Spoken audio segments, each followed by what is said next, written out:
Welcome to The Third Story. I'm Leo Sidran. 30 years ago, Martin Sexton made a record called In the Journey.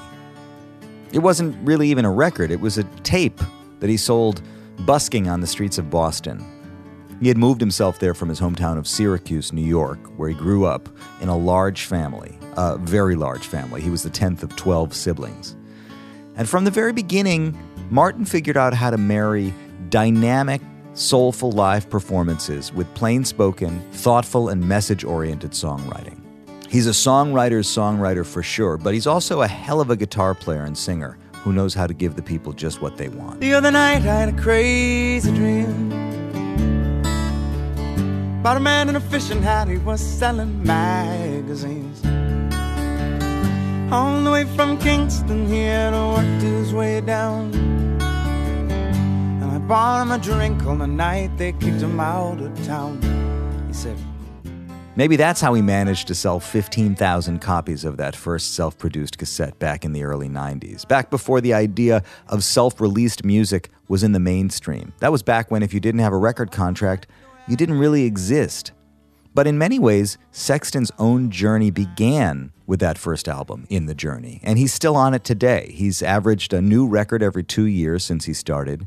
He takes record making very seriously. He's worked with some of the greatest session players and producers alive, and he's seen his music licensed in TV and movies for years. But he is maybe at his finest when he's alone on stage with a guitar and face-to-face with an audience.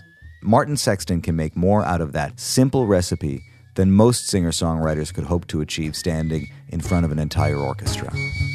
I'm so happy, like that first day of summer break. All happy, like skinny dipping in the lake. Ooh, like when there's peace around our world, yeah. Brothers and sisters, boys and girls, yeah. Holding hands in peace and harmony, singing, amen, hallelujah, amen, hallelujah, hallelujah.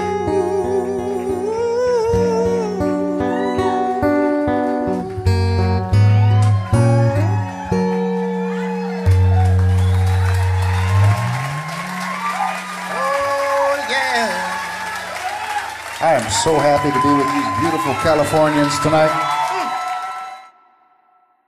Earlier this year, he released 2020 Vision, which, for lack of a better term, is his COVID EP.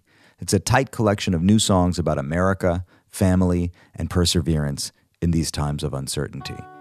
He says, I've always said that I love the idea of America, but I never loved the politics. I love the geography and the people. And you can feel that in his writing. He's not political necessarily, but he is patriotic in his way. Or more to the point, he is message-oriented. He's dedicated to making music with a message.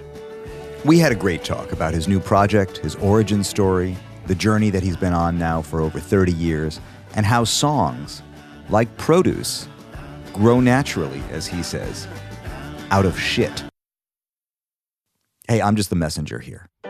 Third-story.com is the place for you to go. Sign up, subscribe, check out the archive. Listen to previous conversations with other brilliant practitioners of songcraft, including Jonathan Brooke, Alex Cuba, Jorge Drexler, Donald Fagen, Louise Goffin, S.G. Goodman, Alan Hampton, Jesse Harris, Greg Holden, Richard Julian, Theo Katzman, Boz Skaggs, Ron Sexsmith, Duncan Sheik, Becca Stevens, and plenty more. For example, even my last episode with singer-songwriter and educator Mike Errico. So yeah, go check all that out. And then head over to patreon.com/thirdstorypodcast to throw a couple dimes in the guitar case of this project.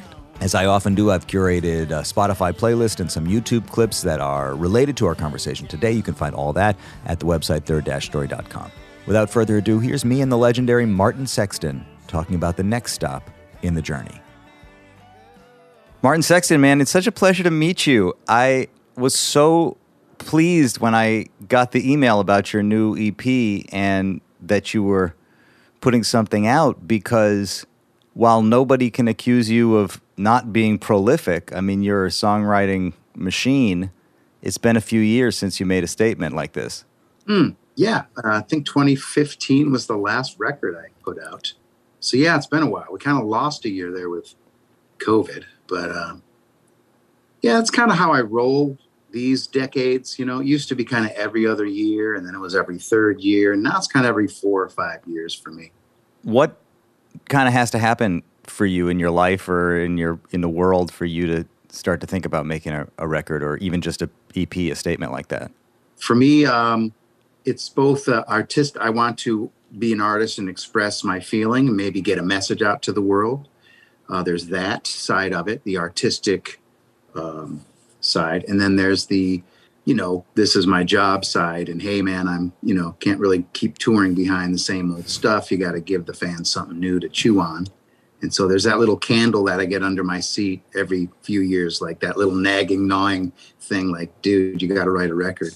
So there's that whole sort of career work side of it too. And hey, you got to pay the mortgage side of it. Primarily it's artistic and, expression. And I've always wanted to have a message in my music. Ever since my very first recordings, I've always wanted the music that I make to be more than just entertainment. I've always wanted to have some kind of helpful, motivating message behind it.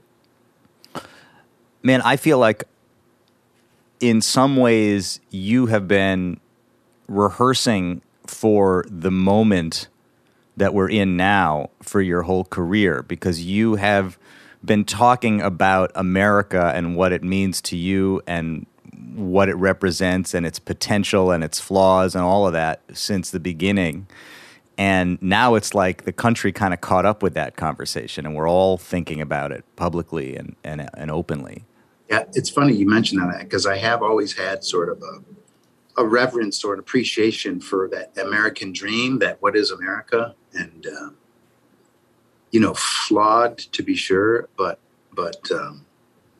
like I've always said that I loved the idea of America. Like I love America. I never liked the politicians. I never liked the government side of America, but I've always loved the idea and the geography and the people of America. Ever since like my first record, I put America the Beautiful on it. Oh, beautiful for spacious sky, for amber waves of green, for purple mountains majesty, above the fruited plain, America.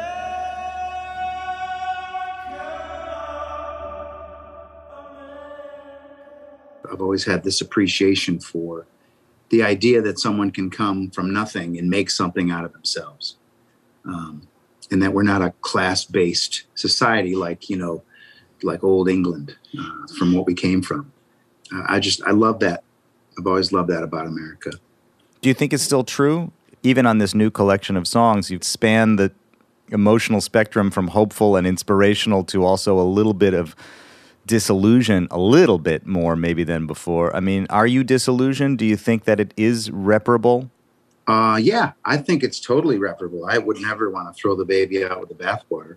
I think it's all still there. There's just shite we've got to clean out, and I almost see it like a beautiful old, rusty old Mustang in the barn. You know what I mean? It's got but the bones are there. You know what I mean? The ideals are there. So, we've come. I do also see that we've come a long way from what we used to be. Yeah. So I recognize that, and I know we have a ways to go. But I still think, as far as on the planet Earth, I'm not sure I can find another country that's done a better job with things like freedom, equality, liberty, opportunity. I still see us as a country where You could be a woman from some war-torn, a woman of color from a war-torn country where back in your country, you've got to walk 3 paces behind the man. And you can't have a license. You can't go out to a soccer game. You can't even show your face in public. But in America, you could get the opportunity to rise to be, you know, a congresswoman, a woman in one of the highest offices in the land. So I recognize that part of America, as well as I recognize, you know, the negative part that we're all striving to improve every day and grow. I like in your song, Calling on America, how you use the soul of America, the music, as the example of the soul of America. You got a gospel soul, you got a rock and roll soul, you got a country soul. That somehow music, at least in that song, kind of represents the best of the soul of America, that the song that we sing is who we are. Calling America, 'cause we need to grow. Calling on America with your gospel and country song. Calling on America, get your rock and roll. Yeah. There was a dream, there was you. We believe it can still come true. Don't let them tear you down. Let them tear you down. Yeah, I'm kind of tipping the hat to, you know, like if no one can deny that what America has given to the world is great music. Mm-hmm. I mean, the best music in the world, I think. You think of jazz, bluegrass, country, rock and roll, hip hop, rap, soul music, just that's like so recognized and so appreciated all around the world. And so in that tune, I'm trying to remind us that, hey, we've done some good here. You know, we're not all bad. We have to remember that we have merit and we have a place on this earth. And I don't want to lose that. I want to grow and I want to evolve to be the best person, the best country we can be. But I don't want to tear it down. That's in the chorus. Don't let them tear you down. Because I don't think it should be torn down. I think it should be improved and fixed and move on from here. That's my personal opinion. It allowed me to focus on what I think is right and wrong, and that there's so much division in the world. And that song comes from me being. I was blessed with some work during the pandemic. I got to travel a bit and still do shows, you know, like socially distanced kind of shows, outdoor drive-ins and stuff. And I would meet folks, and they were all kinds of folks, and they were all I saw them firsthand being kind to one another, helping one another. And I would turn on the TV and it would be like the opposite of that. It was almost like projected upon us, this division and hatred and upheaval and racial unrest and just and that certainly definitely exists, but it's not the whole story. And so I wanted to share my anecdotal view, like, hey, from my view, I'm seeing people of all colors getting along. I see all folks, you know, almost like at a picnic, you know, with tire swings and apple pie and wiffle ball on the lawn, to quote the song. Yeah. And I just wanted to remind us that we actually are family. Even if we disagree, even if we, you know, fight now and again, we're still family, no matter where we come from. Gay, straight, black, white, you know, yellow, green, whatever, Buddhist, Catholic, Jewish, Islam, whatever it is, we're still humans. We're still of that family. And I feel like it's my job to remind people that, you know, we are all family, actually. That's what I believe. I ask myself this question. I asked it of a lot of people in the last couple of years, even before the pandemic, even in the political sort of turmoil of the years leading up to the pandemic, if people felt differently about their responsibility as artists, as songwriters, as creators, you know, if suddenly the responsibility became a little bit more real, like it's not theoretical, it's like it's now or never, it's the time to put your money where your mouth is. Yeah. And particularly in the pandemic, I think, you know, people, especially because we got sent to our rooms to like think about what our lives meant, you know. Have you gone through anything like that in the last handful of years, just thinking about what your job is? Yeah, definitely. I mean, I had a pretty good idea before that, what it was, to try to bring some light or something into the world that wasn't there before. But being, like you say, sent to our rooms, it kind of forces you to reflect. And that helped me bring into focus these songs. You know, one song it's called Hold On. It's all about, hey, what's really important? It's not watching the news or, you know, chasing the almighty dollar. It's who's in your living room right now. Who you stuck with in this cabin for months. It's my wife, my kids, you know, some friends. That love, that family, you know, the simple things, cutting each other's hair, feeding each other, you know, whatever it is, building a treehouse with my kid that I'd been talking about forever. Finally did that. It took 2020 to do that. That's the stuff that's truly important. In the summer of 2020, I was up there on a fence.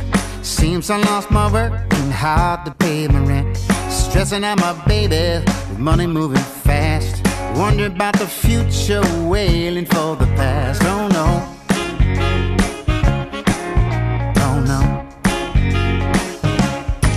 Seems hope went out the window till my boy came to me. Said, Dad, let's build a treehouse way up there in the tree. We've been fixing to forever, so let's do it now. Grab some old nails and a hammer, then pow. Struck me like lightning, knocked me to my knees. I feel sometimes in your writing that you are really not afraid to reveal some intimate truth about your life, you know, to sing something that really is happening to you, you know, whether or not it's like the song Friends Again, or, you know, a song that really is such an honest portrayal of what you're going through. And then other times you write songs that are these big sweeping statements about, you know, who we are as a country. Are those things that you think about when you're writing? Do you just sit down and write? I heard you say at your TED Talk, it's a presentation that you gave, that songs are like fruit and vegetables, that they just kind of grow. They grow out of shit. Yeah. Yeah. They grow, you know, like they grow out of like bad stuff. Like, you know, manure. Yeah. And out of that, you know, like that, I had this, you know, bad time with my son where we weren't speaking. And out of that bad thing came this flower, this little song of hope and being friends again. There's a wall gone up between us, 10 feet tall and 10 feet wide. We can hear each other screaming, I can't see the other side. And there's no getting over, and there's no breaking through, until you can accept my hand when I reach out to you. I can't tell you how to live your life, I can't turn you into me. I can't roll this rock back up that hill, I got the energy. So call me up when you get tired of pushing me away. I just hope we can be friends again someday.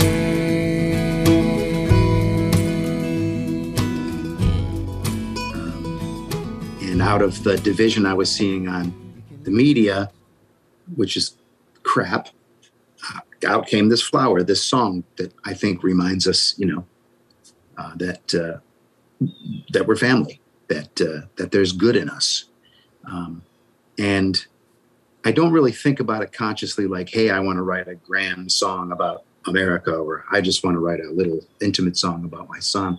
I kind of just, as I go along and live life, I write kind of what's on my plate at the time. Occasionally I do like the craftsman writer thing where I'll say, I'm going to write a song about, you know, kind of like the more Nashville school of songwriting. I'll come up with a title and then take it from there and sort of craft something out of thin air. But I think for the most part, my writing is almost like a diary of sorts. It's kind of what I'm thinking or feeling or burning through at that time, if that makes any sense. Sure. Do you think you know how you feel about something before you write it, or do you sometimes learn how you feel about it through the process of writing? Yeah, cool question. I'd like to think I know how I feel about something I'm writing about, but I think one track on the new record is called Riding Through the Rain, and that was kind of just born, you know, while I was trying to write a few songs to make an EP, and I wasn't quite sure about how I felt about my daughter. You know, basically it's a parental thing. It's about letting your kid go out and fly, you know. And maybe I didn't quite know how I felt about, that releasing of your kid, My daughter's so brave, and so she just travels around the world and does all kinds of exciting stuff that just scares me, because it's like, oh my God, you're going to like Central America? Like what like I can't help as a parent think of all the bad things that can happen. And, but you just got to let them fly. It's all about that faith and about letting go. And as my mom would say, let go and let God.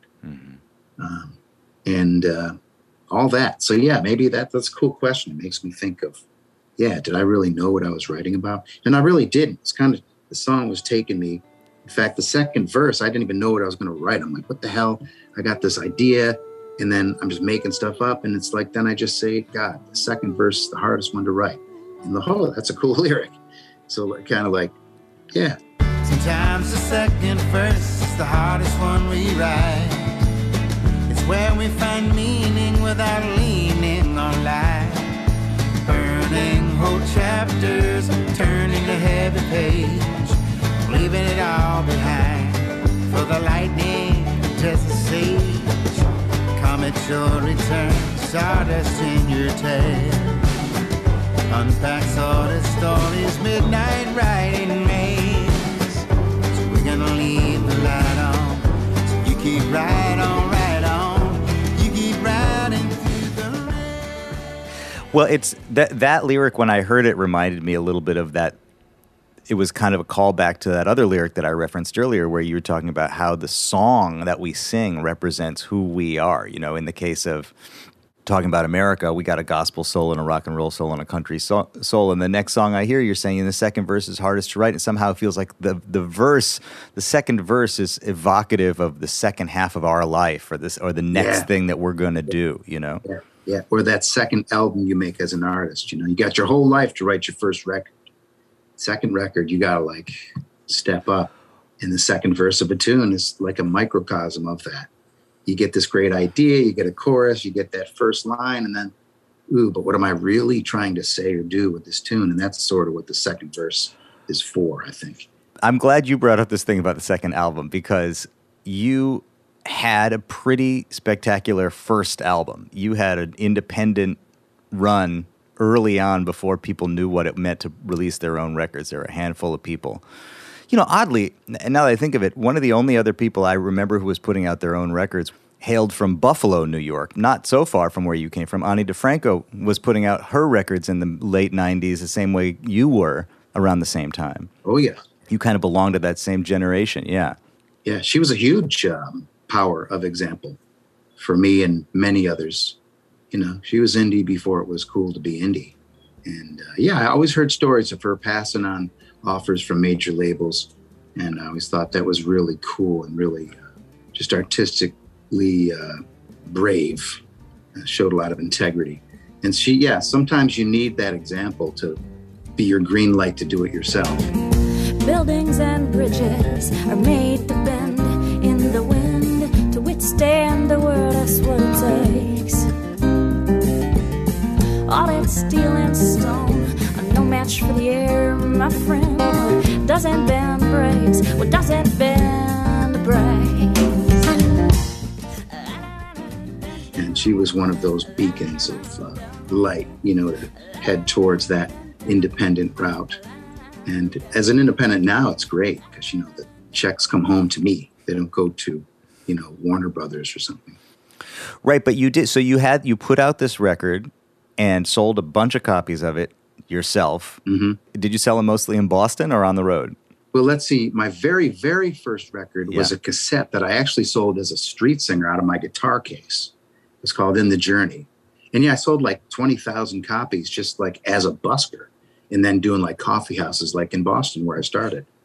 And then the second record was Black Sheep. That was 96. And that came out through a distributor, an indie distributor. But so that got it out into the world. I was just touring in Europe right before the pandemic, and I'd meet fans in like Italy and Denmark, and they were talking about, they've been listening to me since Black Sheep came out in 1996, and they'd never seen me live. And I thought, that's the coolest thing. Like that little record, was on a shoestring budget, and it was on this little indie imprint, but it got around the world, and it's like this little record that could. And the tracks off that album are the ones that get the most placement in TV and film, and I just love that, because I've made major label records that did fine and all, but nothing really can keep up with that little record that could, that Black Sheep record. I'm really proud of that. What do you attribute that to? What do you think it is about that record? I think it's the immediacy and the passion. I'm a young singer at the time. I'm really there's a urgency on the record, I think, and the songs are honest. The performances are good. I think I think people connect to, just honesty. Nobody cares about production or, what cool players are playing on it or who's the producer. Really, people don't care much about that stuff. So bye, bye, black sheep of the family. Bye, bye, black sheep, how that means so much to me. Bye, bye to my friends and my family. Bye, bye, black sheep, going on set my soul. Yeah, set it free. And I think it's just all raw, and it's just all heart on that record. It's not like, ooh, it's produced by a famous guy, or, oh my God, there's a rock star on it, or whatever. It wasn't like on MTV, nobody cares. It's funny that you make reference to the producer, the famous guys, because then you make a major label produced by Danny Korchmar, who is kind of a famous producer among those who care about that kind of stuff. Yeah. But no one's ever come up to me and said, oh my God, the Korchmar production on that record was fabulous. Right. And it was. He was a fabulous producer. He was a wonderful guy and a great artist himself. But really, they just liked the songs. I laid at the thrift store shopping for a gift for you. I could ask you back there behind the rack of shoes. What's that over there? Such a pretty pair. That's us in the blue mirror. Such a vintage view. I'm posing here with you. I'm digging me, digging you, digging me, digging you. I'm digging me, digging you, dig. It seems like you have managed to figure out how to deal with the difference between making records and perform live. They're kind of different animals. When I hear the recorded versions of some of your songs and then see how you do them live, you might change the tempo over time, you change the feel, things kind of evolve. Later at the thrift store shopping for a gift for you. How my desk get bag there behind the rack of shoes.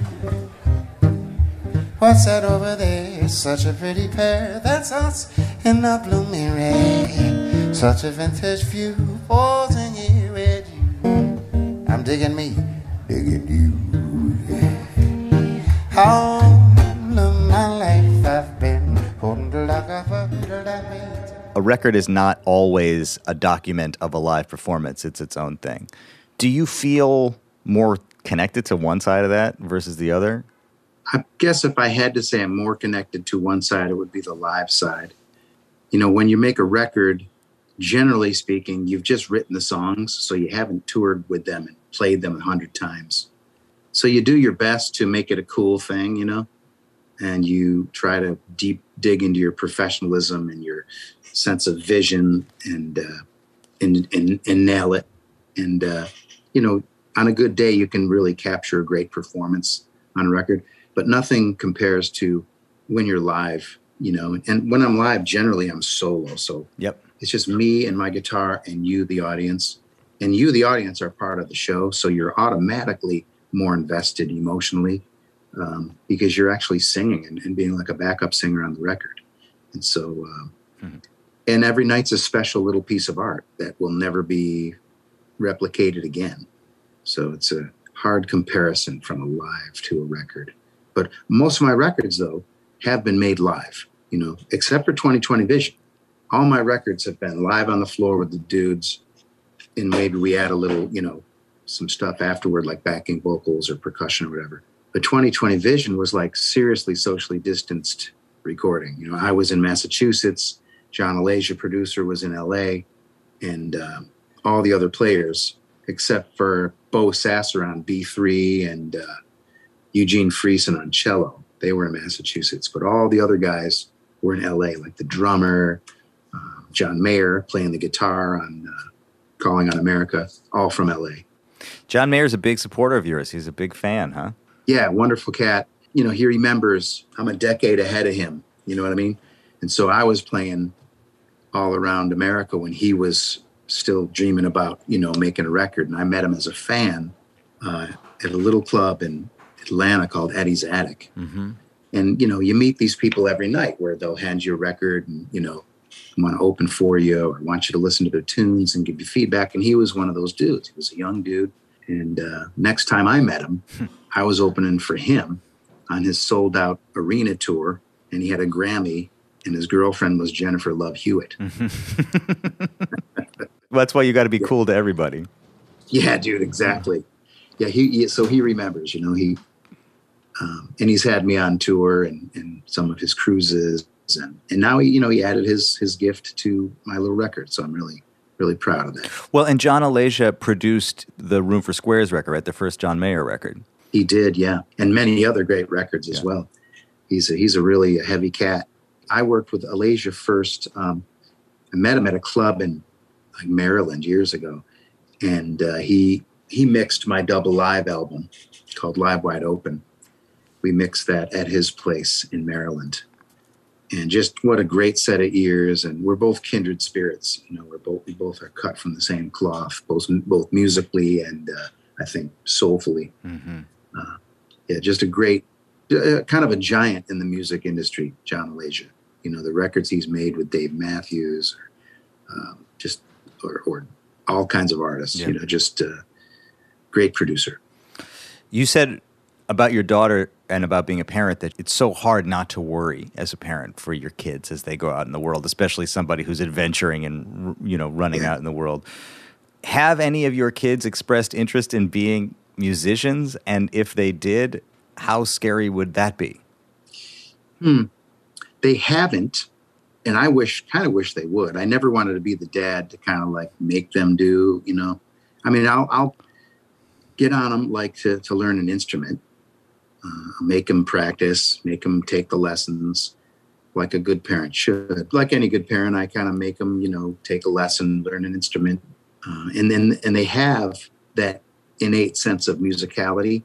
I can tell by the way I hear them, doing rhythmic things or just singing in the shower. That's a dead on set of intonation. But I haven't pressured them to go either way. And as a result, they're off to, beautiful other things in life. But my youngest, the jury's still out. He's only just turned 13.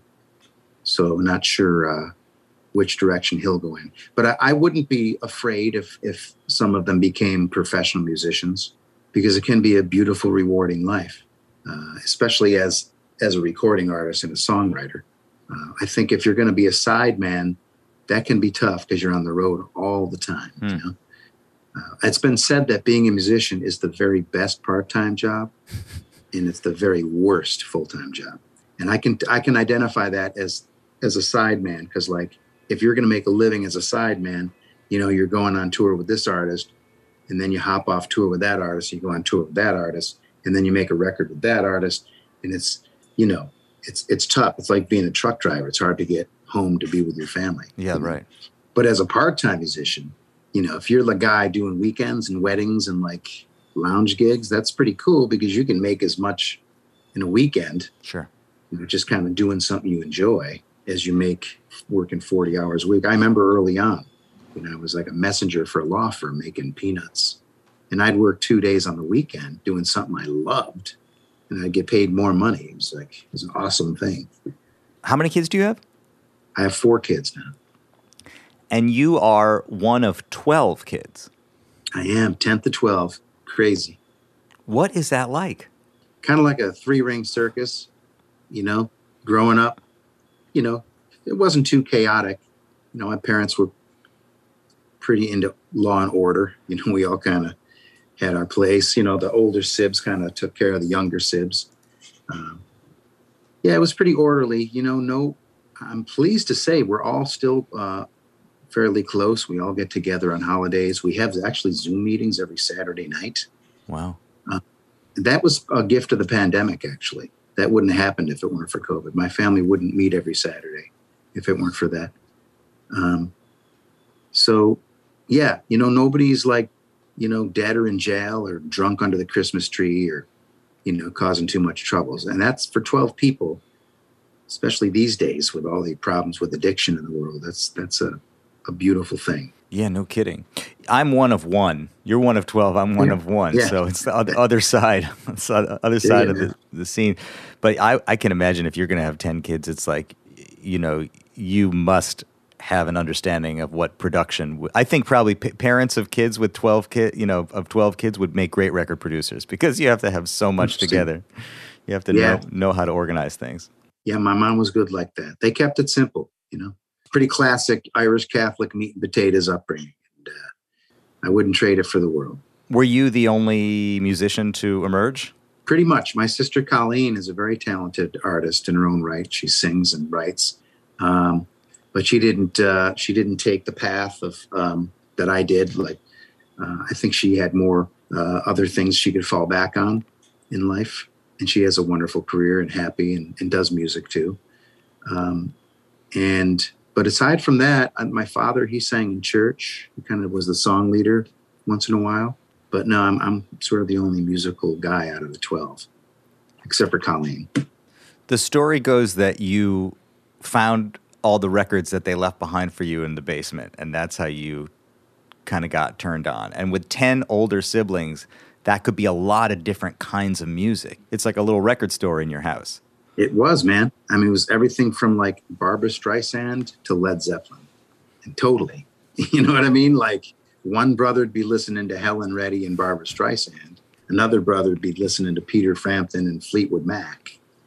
And so I had this, and my parents had their sort of Perry Como and Dean Martin records. And so, yeah, it was definitely an education. But when I first found that old copy of Abbey Road, it didn't have the cover. It just had the vinyl. It was all scratched up. There was this green apple in the pile. I was like, what is this? Beatles.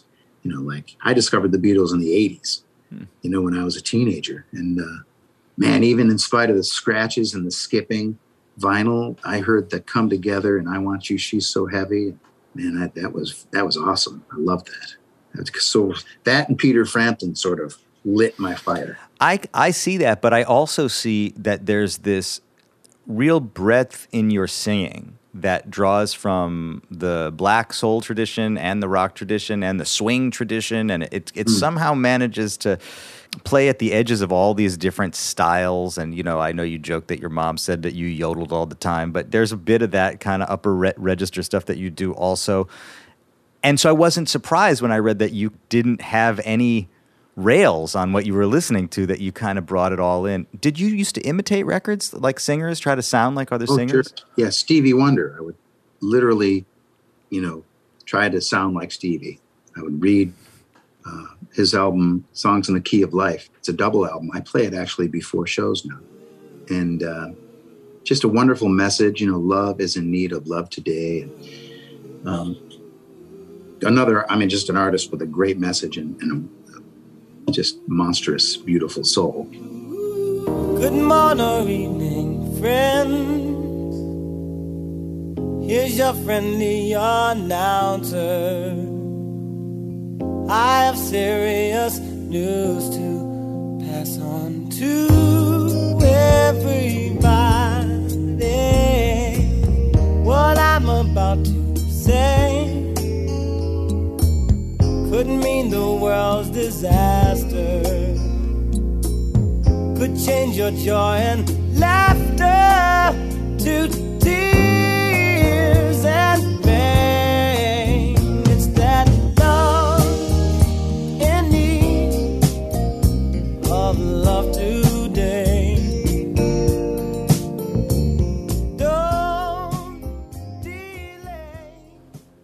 Yeah, I would try to sound like Stevie, and then I'd listen to that record, and then I'd put on like Frampton Comes Alive, and then I put on like Abbey Road or the White Album, and I would sing along with all of them. So I kind of got all these vocal schools like John Lennon and Stevie Wonder and Frampton and Fleetwood Mac, and over here like Barbra Streisand coming from the next room, and so some great singers definitely were my first influences. Do you remember writing your early songs, thinking that you could write early songs, what it was like for you to try to write songs?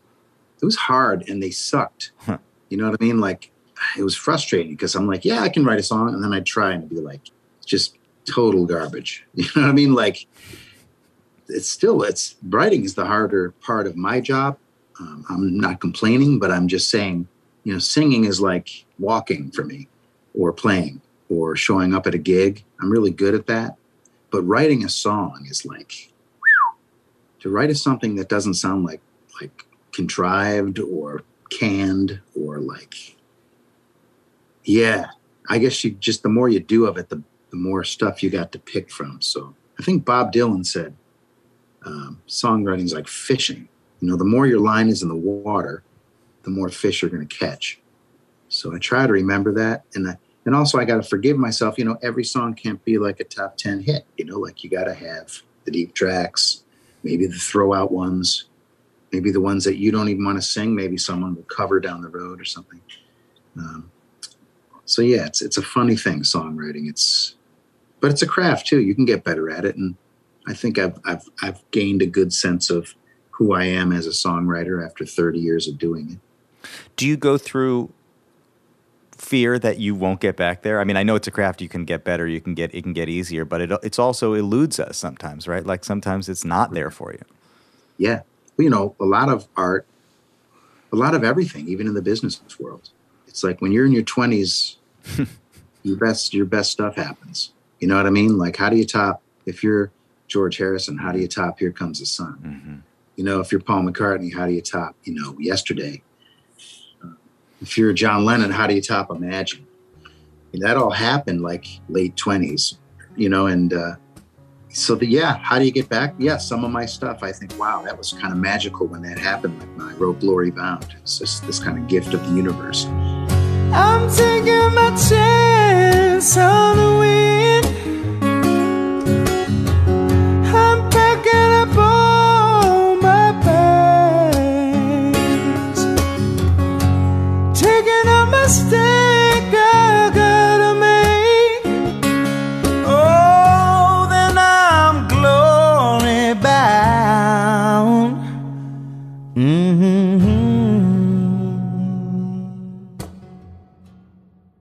How do you get that back? And I don't know, you just keep writing and you keep trying. And it's like life. It's this ever-reaching journey, trying to get somewhere.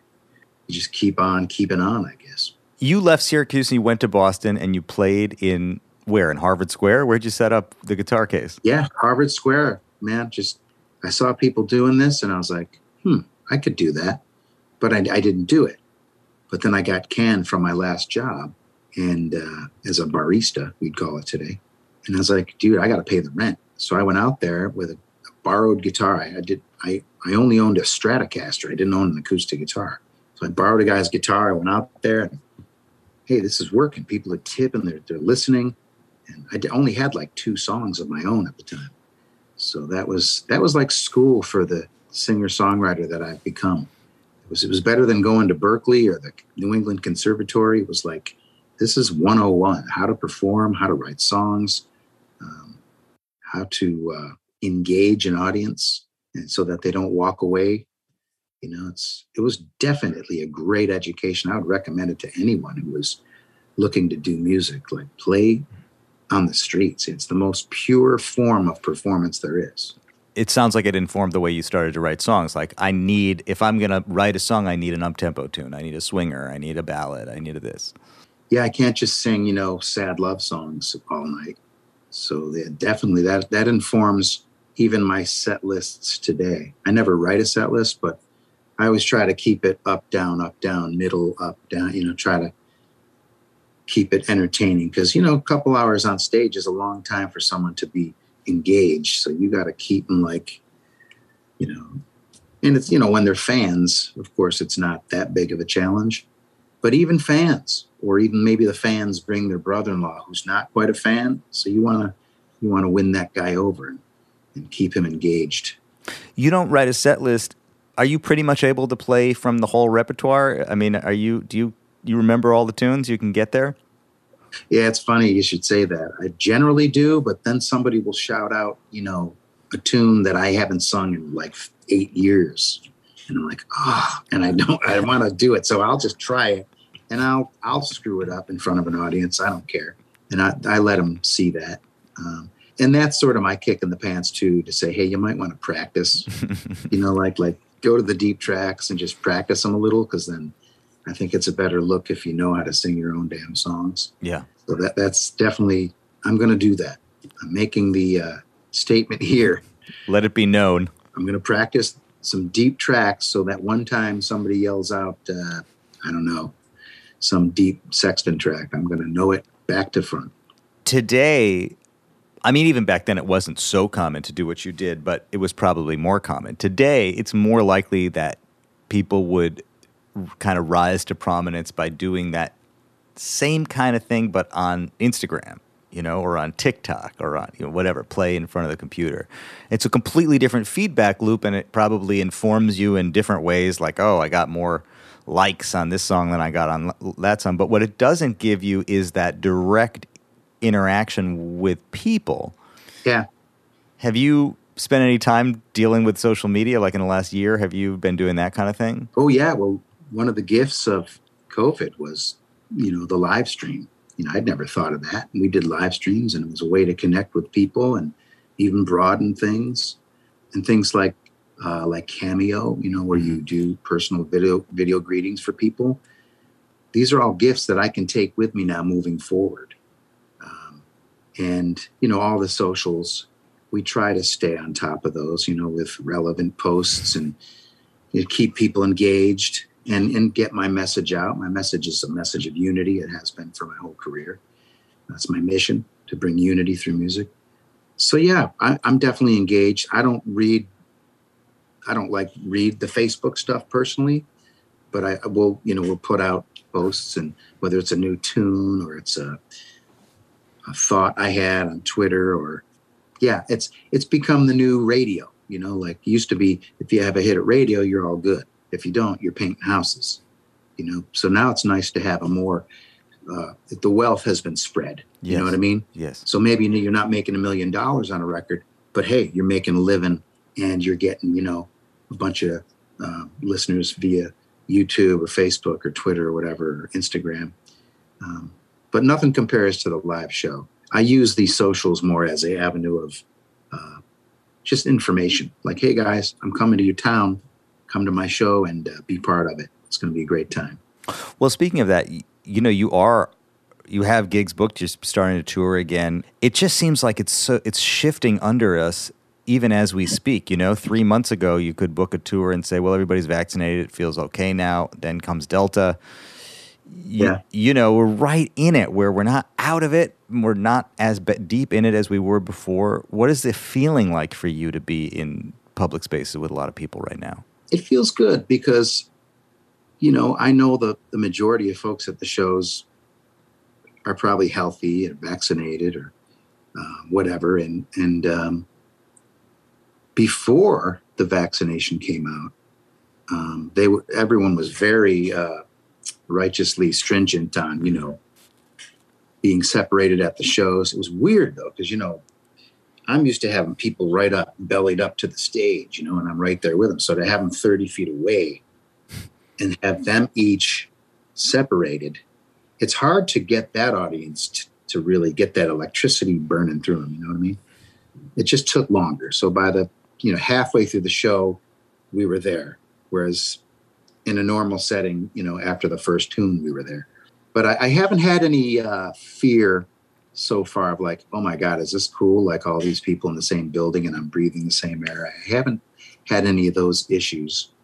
And I don't know. I hope, I pray that will burn through this sort of second chapter of the pandemic. relatively quickly, unscathed. But I don't know, man. I just hope nothing happens to like tours in the future. And Yeah, exactly. I'd hate to just fall back into where we were in 2020. That would just suck for every reason, you know. Most of all, human life, you know, and suffering, and just the fact that you can't, you know, hang out and sit with your mother while she's dying in a bed in the hospital. So that's just heartbreaking. What people had to go through. I'm actually going to my aunt's celebration of life this weekend, because we couldn't have a funeral for her when she died. So, yeah, it's just heartbreaking what people had to go through, and I hope we never have to go through it again. I just hope everybody's responsible and it does the right thing moving forward. I talked to a friend in Italy right at the beginning of COVID, and he said, America is a great place for music because it's so creative and everybody feels so empowered to be a unique and individual person. Mm-hmm. But it's probably not the best country when it comes to handling a pandemic because everybody feels entitled to have their own unique and individual point of view about what they want to do. Yeah, that freedom's a ball buster, man. That liberty is something. It's like being a wild animal as opposed to being a domesticated animal. That's right. You know, it's like, yeah, and it's scary, man. You might get shot by a hunter or starve in the winter. You know, I appreciate you saying when you go on stage, you don't have a set list. You allow the audience to like let you kind of deal with forgetting a song or a lyric. You stop and start. I saw a video of you a couple of years ago where, and I'm sure it's happened on multiple occasions, where the audience starts clapping and you say, you know, I want to suggest maybe snapping instead of clapping. You're not afraid to interact with the people. And you're also kind of dealing with the guitar constantly. You know, you're kind of dealing with like dialing up the low end, dialing it down, kind of tweaking the sound as you go. It's like a totally interactive thing. It is, yeah.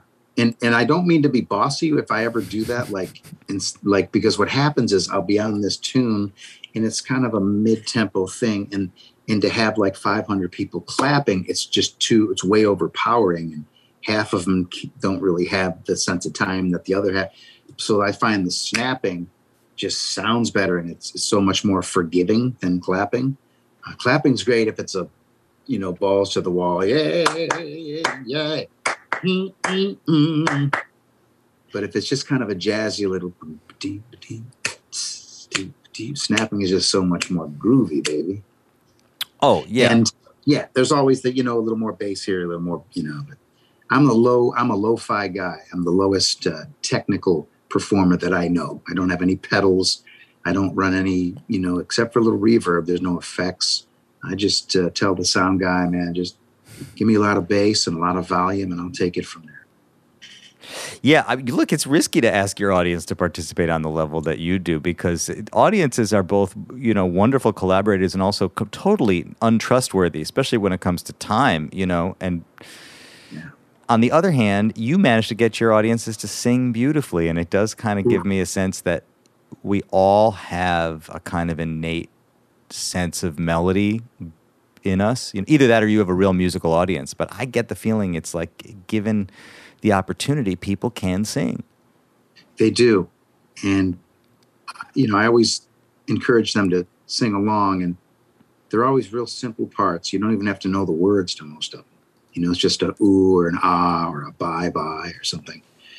And, yeah, most people can carry a tune, you know, and they can even hold their part. I'll have half the audience singing the third, and the other half singing, you know, the whatever is over the third. Mm-hmm. And it becomes this wonderful 3-part gospel choir. I love that. It happens every night too. It's very rare that the audience doesn't sing well. Maybe 1 out of every 100. But you have to be the kind of person also who knows how to invite an audience to do that. And again, I think that goes back to, well, I don't know if it goes back to Harvard Square or if it goes back to being in a family of 12 people and just knowing how to interact with a group of people and not be afraid. Yeah, probably both. But yeah, definitely Harvard Square. And I think people want to help. I think generally humans want to help. You know, if you're on the side of the road with a flat tire, usually somebody stops to help. And same is true with the audience. If I say, hey, will you help me? Could you sing this? And they do it. And it's really cool. And then they see like, oh, wow, yeah, this is cool. This is like making the show bigger and better. Yeah, but you got to make that step. You have to take that step and offer something and ask something. Were you a natural performer? I think so, because I used to do it in school. You know, I used to sing Stevie Wonder tunes and rattle off Cheech and Chong scenarios in the schoolyard as a like sixth grader. And the kids would gather around. It was this amazing, beautiful, magical thing. And as a kid, 1/10 of 12 in my family, to have straight on, full on attention from other people, like my peers, that was like joy. And then, of course, the kids would be clapping along and applauding, and whooping, and then the nuns would come up with the yardsticks and break it up. You know, it was like we were prisoners. Like, you can't have too much fun at school. You know, it's a playground. You can't have too much fun. Do you recognize that there was any benefit from going to Catholic school, being taught by nuns and berated by nuns? Yeah. I'm not sure. Honestly, yeah, I think that could have been improved for sure. I didn't catch the brunt of it. My older siblings did. I have no regrets, but if I think about it, yeah, that could have been improved. Certain nuns could have sort of focused a little light and love on certain things and a little less attention on some negative things, and definitely could have, refrained from, whacking my knuckles with a ruler. You know what I mean? Probably would have helped if they didn't do that. But it was the old school, man. I was in the 80s, there were still nuns that were there who were from that old school. You know what I mean?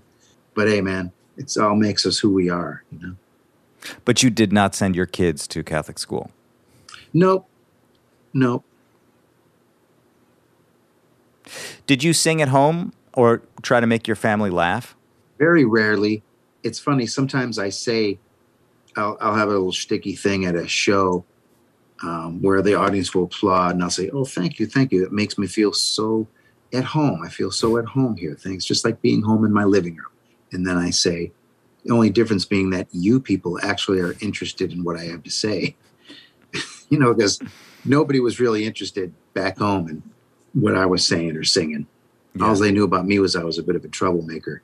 So it's a beautiful thing to now be surrounded with people every night who will applaud when I sing and like shout back at me and, pay money for my records. I just think that's like a dream come true. Do you still see yourself as a troublemaker? An instigator and joker, definitely. Like when I see shows like Impractical Jokers or whatever, I'm thinking, wow, these dudes would have been my clan in high school. Mm-hmm. Sneaking up behind people and spooking them, or I love that. I still do that today. I always have, and I probably always will. And my son, I see him doing it too, so I kind of dig that. I feel that you have left so much said in your songs that it's hard to even want to mine too deep into it. I would rather encourage people to listen to your music because there's so much content and so much meat in there. And it does come up sometimes when I talk to songwriters that actually, I think the same, you mentioned Dylan and about how he says you just go fishing. The more you go fishing, the more you're going to catch. I think sometimes I find talking to great, and like I said at the beginning, prolific songwriters is that they leave it in the songs, that there's just so much that's said in the songs. Sometimes there's not too much else to say. It's in the music.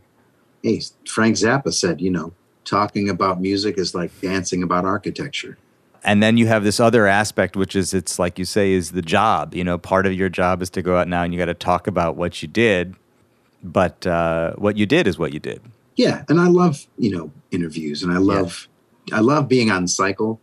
I love putting out the music and, showing up at the radio stations. And, I love that. I love giving interviews and it's all part of the job. And if it gets the message out and furthers the music, that's a win. If more people can hear and share and remember that, hey, wow, we're all in this together. Yeah. I feel like I've done my job. Martin Sexton, thank you for doing your job with me today. Oh, I so appreciate you. It's a pleasure. It's an honor. Thanks for having me. For me too. Peace and love rule the world. Hey, is there anything else you want to say or that we wanted to cover before we wrap it up? No, not at all, man. It was beautiful. Thank you. Great questions. Great vibe.